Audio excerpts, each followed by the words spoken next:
আমি সমস্ত ইউটিউবার বন্ধুদের, দাদাদের, দিদিদের হাত জোড়হাত করে প্রণাম জানিয়ে আমি আমার একটা ছোট্ট কথা বলছি। একটু সময় করে শুনে যাবে। যে আজ আমি যে ইউটিউবে কাজ করতে এসেছি, শুধু একটু আশায় আমার হাজবেন্ড উড়িষ্যার হসপিটালে ব্লাড ক্যান্সারে আক্রান্ত হয়েছে। আজ সে হসপিটালে ভর্তি, তার কেমোও চলছে। তাই আমি এই ইউটিউব চ্যানেলে কাজ করব বলে এসেছি। আগে আমি অনেক দিন করেছি এবং করছিও।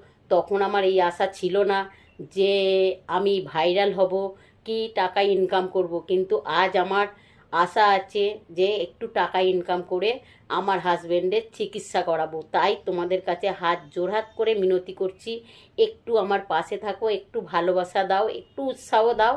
তাহলে হয়তো আমি এগিয়ে যেতে পারি আর আমার হাজবেন্ডের চিকিৎসা ভালোভাবে করতে পারি। নমস্কার।